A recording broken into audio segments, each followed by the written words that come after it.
নমস্কার বন্ধুরা, জ্যোতিষ ধর্মকথা ইউটিউব চ্যানেলে আপনাদের সকলকে আর একবার স্বাগত জানাই। সকলকে স্বাগত জানিয়ে চলে এলাম সাপ্তাহিক রাশিফলের অনুষ্ঠান। আর সাপ্তাহিক রাশিফলের আলোচনার ক্ষেত্রে আমরা আজকে তৃতীয় পর্ব নিয়ে আলোচনা করব। আর তৃতীয় পর্বে আমরা শেষ 4টে রাশিকে আপনাদের সামনে তুলে ধরবো। আপনারা অবশ্যই পুরো ভিডিওটা দেখার চেষ্টা করবেন। 10ই জুন 2024 থেকে 16ই জুন 2024 এই সপ্তাহ কেমন যাবে। আজকে আমরা যে 4টে রাশি আলোচনা করব তা হচ্ছে ধনু রাশি, মকর রাশি, কুম্ভ রাশি, মীন রাশি। তো এই 4 রাশির জাতক বা জাতিকা যদি আপনি হয়ে থাকেন অবশ্যই মিলিয়ে নেবেন। প্রথমেই চলে আসবো ধনু রাশি। ধনু রাশির জাতক বা জাতিকাদের ক্ষেত্রে এই সপ্তাহে আপনি এটা দেখতে পাবেন যে আপনার চারপাশে যে মানুষজন রয়েছেন, আপনার কাছের যে মানুষজন রয়েছেন, সেক্ষেত্রে তাদের কর্মক্ষেত্রে একটা স্বাভাবিকের চেয়ে ভালো জায়গা রয়েছে। সাফল্যের ক্ষেত্রে একটা ঈর্ষাবোধ করার জায়গা রয়েছে।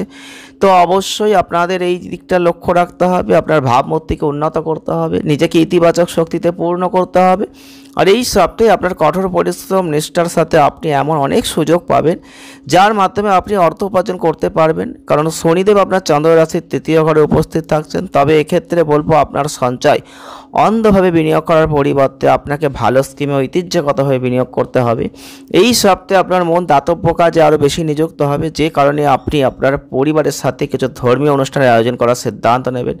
আর এরই মাধ্যমে আপনি এবং আপনার পরিবারের সদস্যরাও মনের মধ্যে একটা শান্তি অনুভব করবেন এবং মনে একটা ইতিবাচক চিন্তার উদয় হবে। এক্ষেত্রে বলবো এই সপ্তাহটা নিজেদের জন্য অনেক কম সময় পাচ্ছেন, কিন্তু এটার ব্যবহার করার পরিবর্তে আপনি এটা নষ্টও করে ফেলতে পারেন। তো অতএব সেই দিকটা লক্ষ্য রাখবেন। আর আপনাদের ক্ষেত্রে অবশ্যই বলবো যে অহংকারের জায়গা আছে, তাই অহংকার কোনোভাবেই যেন মনের মধ্যে না আসে এই সপ্তাহে, সেটা লক্ষ্য রাখবেন। অন্যথায় কিন্তু সাফল্য সুখের পরিবর্তে আপনার ভাবমূর্তি নষ্ট হয়ে যেতে পারে। প্রতিকার কি করবেন? প্রতিকার স্বরূপ গুরুবারের দিন বৃহস্পতি গ্রহের জন্য একটু যজ্ঞ করবেন, অত্যন্ত ভালো ফল আপনি লাভ করবেন। আমরা পরবর্তীতে যে জন্মরাশি নিয়ে আলোচনা করব তা হচ্ছে মকর রাশি। মকর রাশির জাতক বা জাতিকা যদি আপনি হয়ে থাকেন তাহলে কিন্তু শনিদেব কিন্তু আপনাদের ক্ষেত্রে এই সপ্তাহটাই স্বাস্থ্যের দিক থেকে অনেক সমস্যা নিয়ে আসবে, অনেক ঝামেলা ঝঞ্ঝাট নিয়ে আসবে। বিশেষ করে আপনার চোখ, কান, নাকের যত্ন নেবেন। সংক্রমণের একটা সম্ভাবনা থাকছে। এই সপ্তাহে আপনার ভালো লাভ হওয়ার সম্ভাবনা থাকছে, যে কারণে আপনি আপনার লাভের একটা বড় অংশ সঞ্চয় করতে সফল হবেন। বৃহস্পতি আপনার চন্দ্র রাশির 5মভাবে অবস্থান করছে। এক্ষেত্রে অতিরিক্ত অর্থ রিয়েল এস্টেট প্রকল্প বা জমির সম্পত্তিতে বিনিয়োগ করে আপনার ভবিষ্যৎকে সুরক্ষিত করবেন। আর এই সপ্তাহে আপনি আপনার বড় ভাই বা বোনের কাছ থেকে আপনার প্রত্যাশার চেয়ে বেশি সমর্থন পাবেন, যে কারণে আপনি যে কোনো বড় সমস্যা থেকে বেরিয়ে আসতে সফলতা লাভ করবেন। যদিও এর জন্য আপনাকে বিনা দ্বিধায় তাদের কাছে আপনার সমস্যাগুলো প্রকাশ করার একটা কথাই বলবো। কারণ এই সপ্তাহে যারা ব্যবসা করেছেন, ব্যবসাকে নতুন দিক নির্দেশ দেওয়ার কথা ভাবতেই পারেন। যাই হোক, এই মুহূর্তে অতিরিক্ত ঝুঁকি নেওয়া আপনার জন্য ক্ষতিকারক।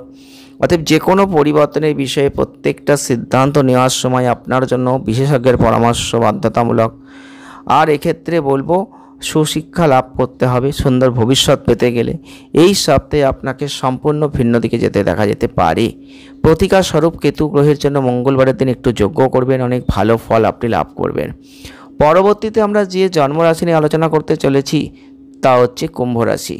কুম্ভ রাশির জাতক বা জাতিকা যদি আপনি হয়ে থাকেন তাহলে আপনাদের ক্ষেত্রে অবশ্যই বলবো যারা সমস্যায় ভুগছিলেন স্বাস্থ্যের দিক থেকে, সেই সমস্যা থেকে আপনি মুক্তি পাবেন।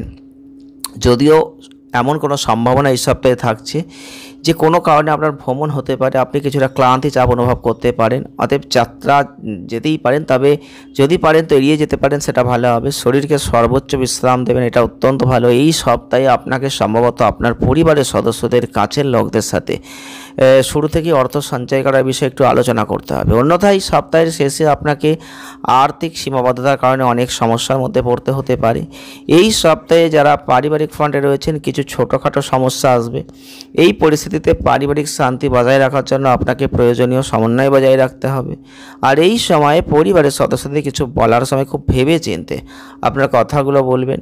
আর অতীতে করা সমস্ত বিনিয়োগ এই সপ্তাহে আপনার জন্য ভালো। তবে আপনি যদি অংশীদারিত্বের ব্যবসা করছেন তাহলে আপনি আপনার অংশীদারদের বিরোধিতার মধ্যে পড়বেন, যে কারণে আপনি এই সময়টাকে উপলব্ধি করে প্রত্যেকটা সুযোগের সম্পূর্ণ সৎ ব্যবহার থেকে একটু বঞ্চিত হয়ে যেতে পারেন। প্রেম জীবনের ক্ষেত্রে আপনাদের ক্ষেত্রে মনটা বিভ্রান্ত হয়ে যাবে এই সপ্তাহে। আর প্রেম এবং শিক্ষা জীবনের ক্ষেত্রে সঠিক ভারসাম্য বজায় রাখার চেষ্টা করুন, বোঝার চেষ্টা করুন পুরো জীবনটা প্রেমের জন্য পেয়েছেন। এই সপ্তাহের সময়টা আপনার সেই দিকে কাজে লাগাতে হবে। উপায় কী করবেন? শনিবারের দিন বয়স্কদের পারলে একটু বস্ত্রদান করবেন, অনেক বেটার অফ রেজাল্ট আপনি লক্ষ্য করবেন। পরবর্তীতে আমরা যে জন্মরাশি নিয়ে আলোচনা করব তা হচ্ছে মীন রাশি। মীন রাশির জাতক বা জাতিকা যদি আপনি হয়ে থাকেন, তাহলে এই সপ্তাহটায় দেখবেন যাদের বয়স মিনিমাম 50 পেরিয়ে গেছে তাদের কিন্তু নার্ভ এবং হজম সংক্রান্ত সমস্যা, আপনি যদি এই সমস্যায় ভুগছিলেন তাহলে মুক্তি পাবেন। তবে ভালো দৈনন্দিন রুটিন অবলম্বন করবেন, সমস্যাগুলো কাটিয়ে উঠবেন। আর এই সপ্তাহে আপনি এটা বুঝতে পারবেন যে অর্থ শুধুমাত্র খারাপ সময়ের জন্যই সংরক্ষণ করা হয়, কারণ এই সপ্তাহে আপনার আর্থিক পরিস্থিতি কিছুটা ওঠানামা করতে পারে। তবে আপনি অতীতে যে অর্থ সঞ্চয় করেছেন তা আপনার কাজে লাগবে এবং আপনি এবার খারাপ আর্থিক পরিস্থিতি থেকে কিন্তু মুক্তি পাবেন। কারণ রাহু গ্রহ কিন্তু আপনার চন্দ্র রাশির প্রথম বা লগ্নভাবে স্থাপন করছে। পরিবারে এই সপ্তাহে আপনাকে বিশেষভাবে খেয়াল রাখতে হবে যে আপনার কোনো কথা বা কাজে আপনার ঘনিষ্ঠজন বা পরিবারের সদস্যদের কেউ আঘাত না পায়। এমন পরিস্থিতিতে আপনার কাজের ক্ষেত্রে কিছুটা সময় আপনার পরিবারের জন্য বের করে দেওয়ার চেষ্টা করুন, তাদের চাহিদা বোঝার চেষ্টা করুন। আপনার কাজ এবং আপনার অগ্রগতি দেখে আপনার সহকর্মীরা আপনার প্রতি ঈর্ষান্বিত হবেন, এমন আশঙ্কা থাকছে। তো অবশ্যই এই সপ্তাহটা দেখবেন যে উচ্চশিক্ষা যারা গ্রহণ করতে চাইছেন বিশেষভাবে ফলপ্রসূ হতে চলেছে এবং প্রত্যেকটা বিষয় বুঝতে পারবেন। আপনার ভবিষ্যতের জন্য একটা বড় কোনো সিদ্ধান্ত নিতে পারবেন। প্রতিকার কী করবেন? গুরুবারের দিন বয়স্ক ব্রাহ্মণদের বস্ত্র দান করতে পারেন, অনেক ভালো ফল আপনি কিন্তু লাভ করবেন। ভিডিওটি ভালো লাগলে লাইক করবেন, শেয়ার করবেন, চ্যানেলটিকে সাবস্ক্রাইব করবেন। সকলে ভালো থাকুন, সুস্থ থাকুন, দেখা হচ্ছে নেক্সট ভিডিওয়। ধন্যবাদ।